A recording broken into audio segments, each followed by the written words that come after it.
How's that? Now we can hear you. You can hear me okay? Yep. Oh, yeah. All right, thank you.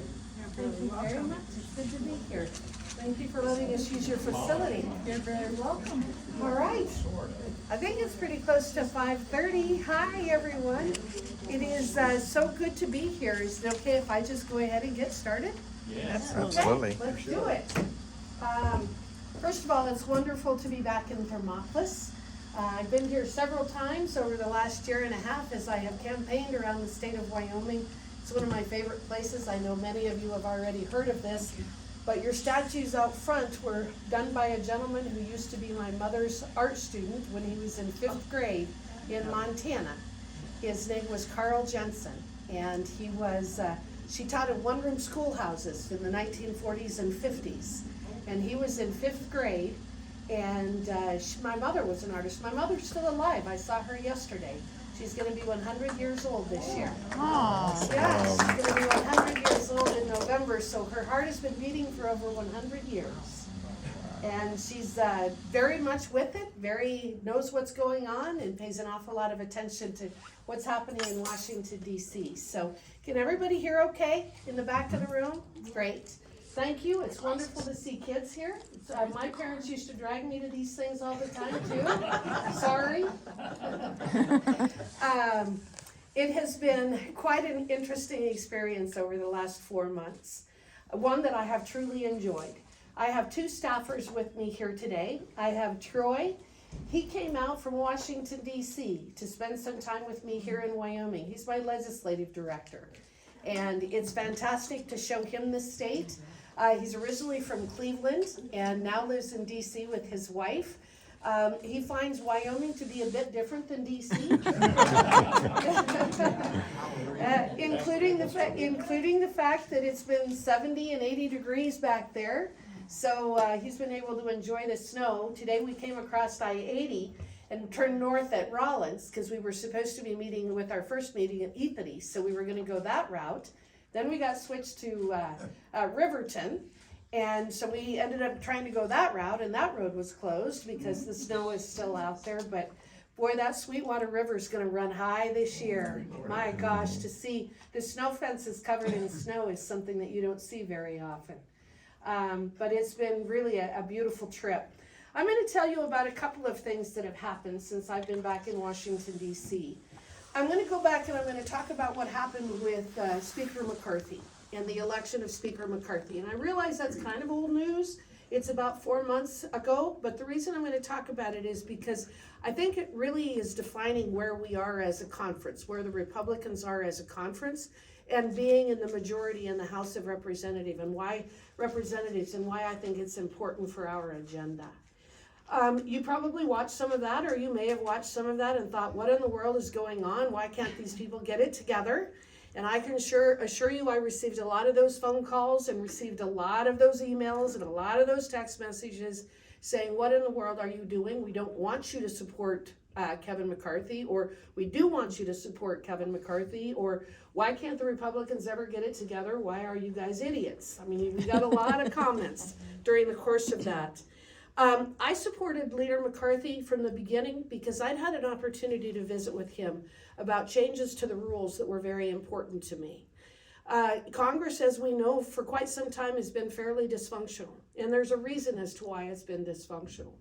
One is, starting with John Boehner, the vast majority of the legislation has come out of the Speaker's office, not the individual members. The speakers have really controlled what bills are hitting that floor and what the agenda is.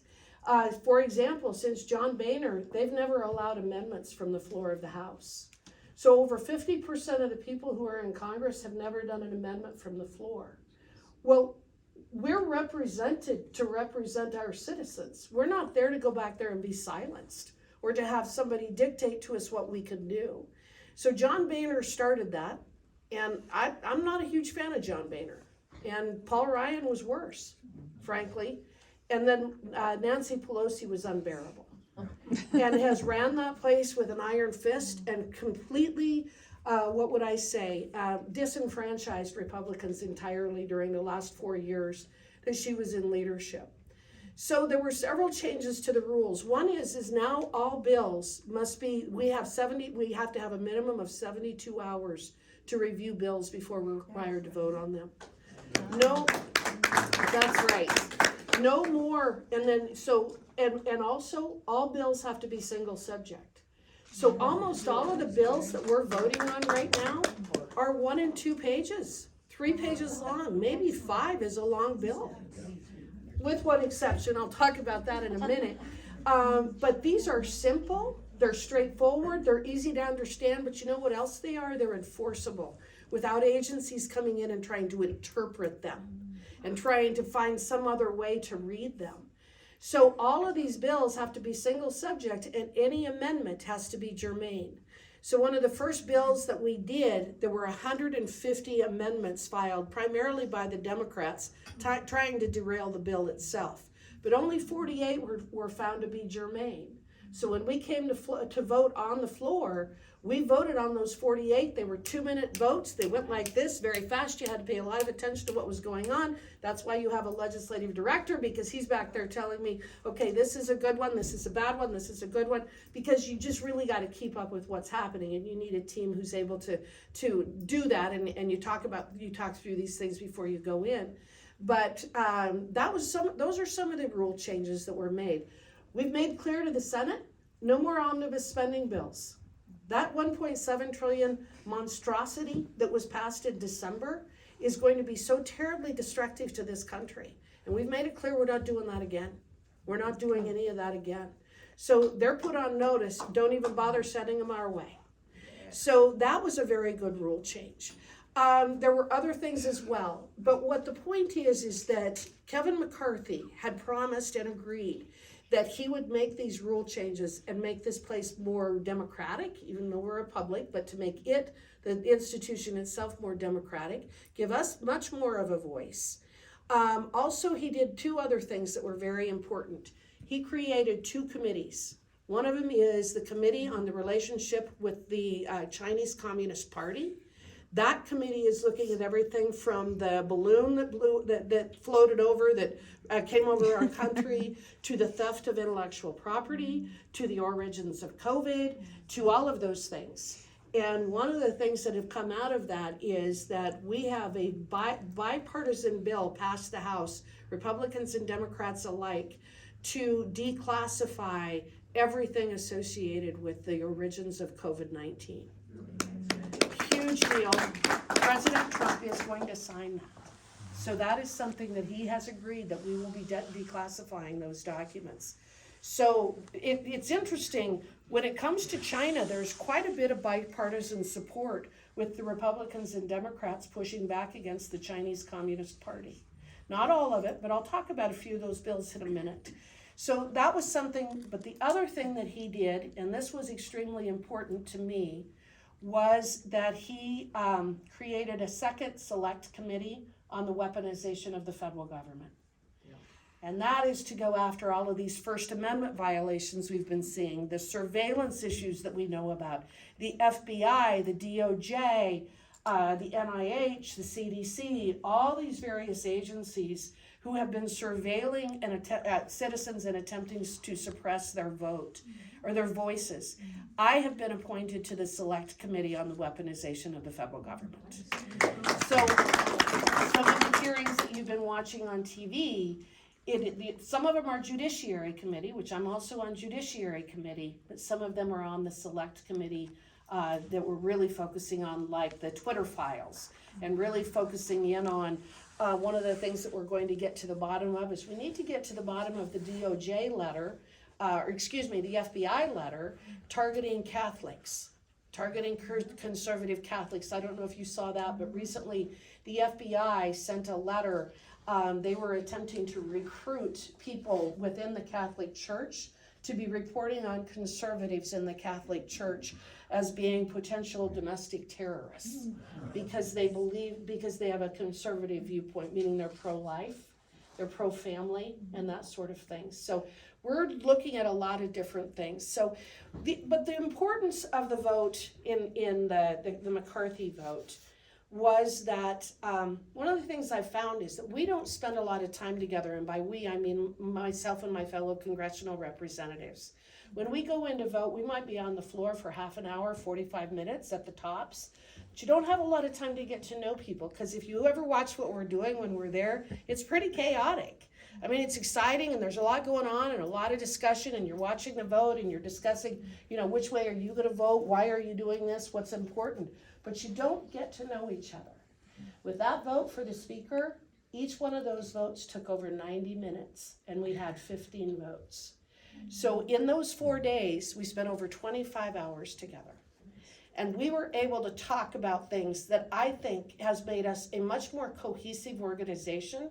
And I also believe it's made the people who might have been more liberal or more moderate, and I'm known as being a conservative, I think it made them more conservative. I think as a body, we are much more aligned with the issues that need to be taken care of in this country to get this country back on track. And so I took every opportunity that I had to talk about Wyoming, to talk about mining, to talk about coal, to talk about oil and gas, to talk about our ag industry, to talk about tourism, to talk about how beautiful and wonderful my state is, and to talk about my family and why I was there. And it's not just because I was running against Liz Cheney, because I wasn't. I was running for Wyoming. And I took the opportunity to talk about regulatory reform and what we've got to do in terms of Congress taking back its authority.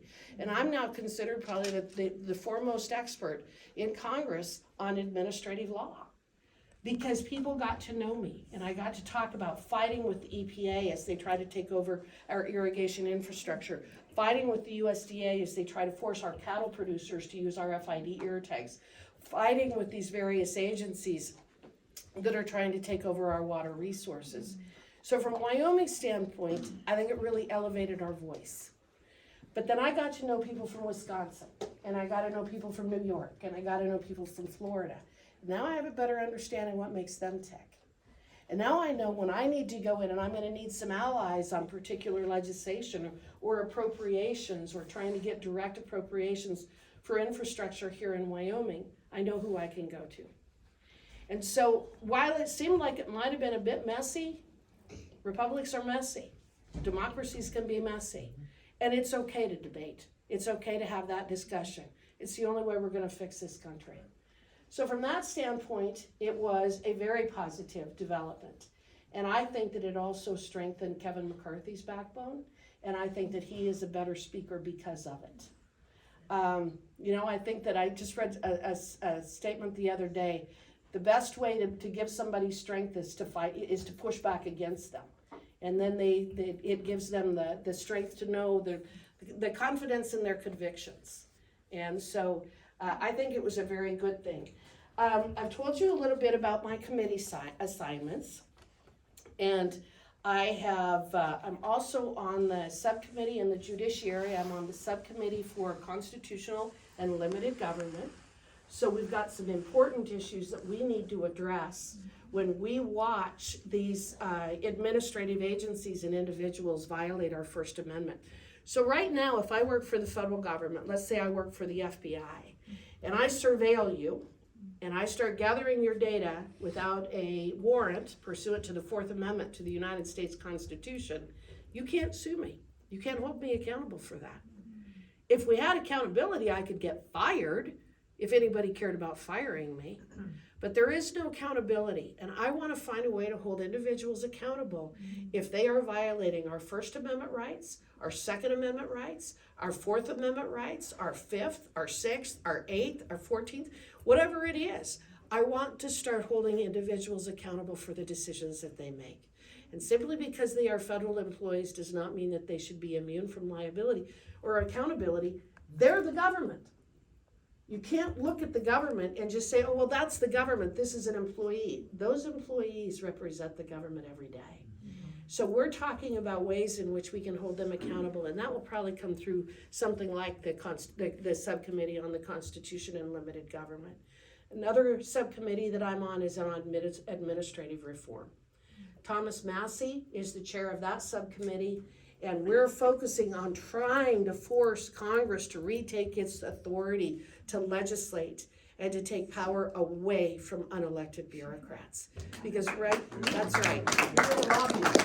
Pardon me? Get rid of lobbyists. The lobbyists aren't the problem. Here's what I would do. I get asked about term limits all the time. You know what I say? Let's put term limits on federal employees. And I also will say there are a lot of really good federal employees that work out in Wyoming and places like this. But Washington, D.C. isn't Wyoming. And one of the things you find is that the bureaucrats back there know very little about our lives and what we do. And I'll give an example. You all have seen BLM lands. What's the primary plant on BLM lands? Sagebrush. There was a guy who worked for the BLM, and he was going to get to come out to the West. He'd worked for the BLM for 38 years. And he was talking to David Bernhardt, who was the head of at the Department of Interior at the time, and he was so excited because he was going to get to see sagebrush in real life for the first time. He worked for the BLM for 38 years and had never seen the plant that he'd been managing that entire time. And as I say about the Department of Education, there's nobody that cares more about her education than her family, her community, her pastor, her cousins, whatever it is. Everybody in this room cares more about this little girl's education than anybody in Washington, D.C. ever will. This is where these decisions need to be made. So that is the big issue that I keep trying to address with the administrative side of things, is that we have to be accountable, and the only way we're accountable is if we're accountable to you. And when you're sitting back in Washington, D.C., and you can't be held responsible for your decisions, we have no accountability and we have a runaway government. So, yes, sir? Who is pushing the 10th Amendment then? We all are. That's something that I talk a lot about, so I get asked questions. Well, what about this? So here's an example of where I see the 10th Amendment. I don't believe that we should have a federal Department of Education. That is a state issue. That is absolutely a state issue under the 10th Amendment. It was not created until 1980. We need, and I graduated from high school in 1981.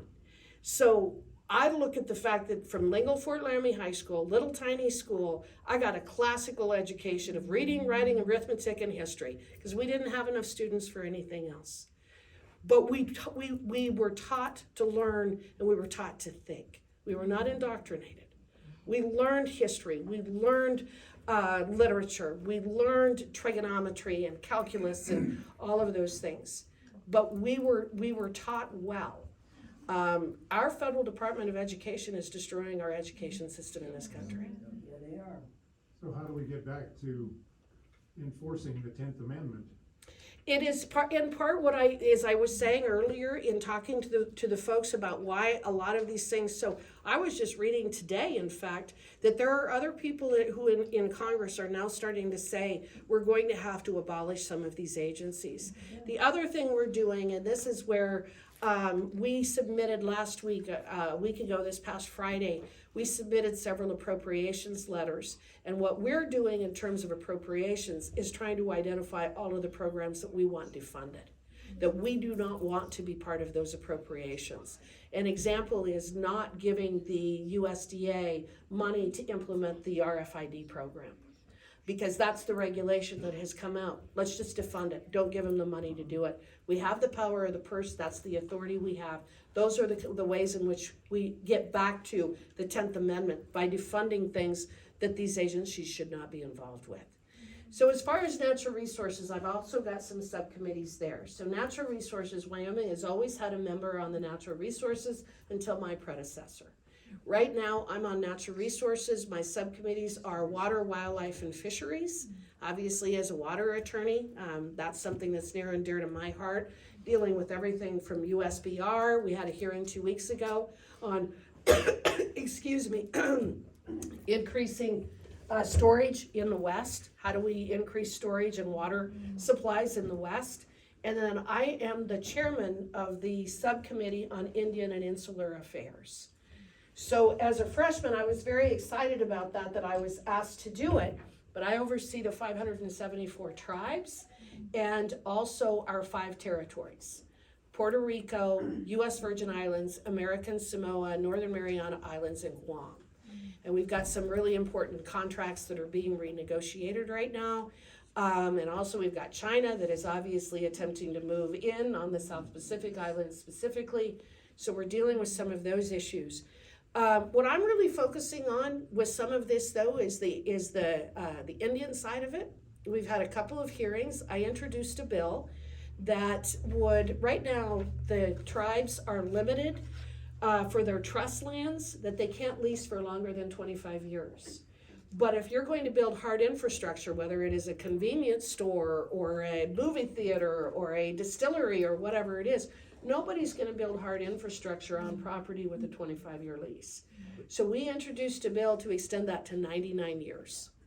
We have bipartisan support, and we also have support in the Senate. So I'm fairly certain that's going to be one of the first bills that Joe Biden signs, where we will be able to extend the leasing for Native Americans to 99 years rather than 25. We had some folks come in and testify on that, and one gentleman from a tribe said that they've had 2 petitions pending before the Department of Interior, one for 14 years and one for 22 years. Oh, So that they can lease their property for longer than 25 years. That's the bureaucracy that you deal with BIA.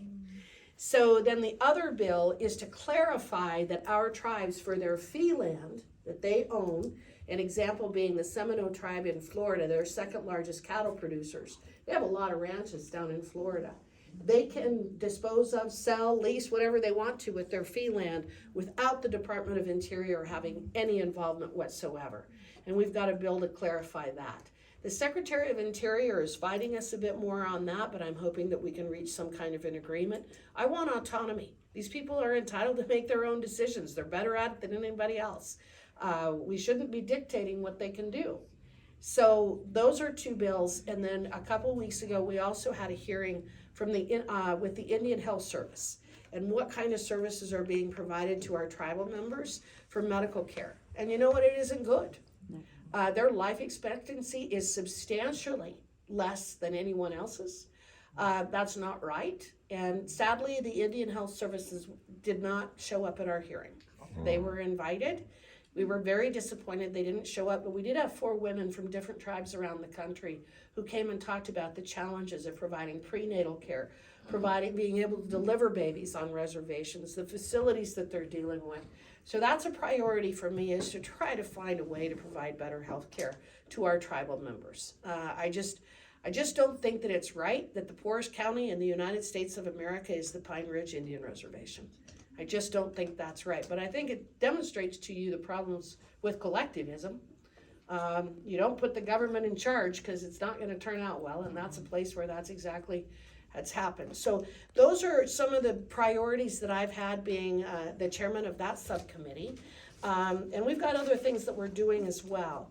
I'll quickly talk through some of the bills that I have supported and that are moving through the process. And then I'm going to open it up to questions for all of you.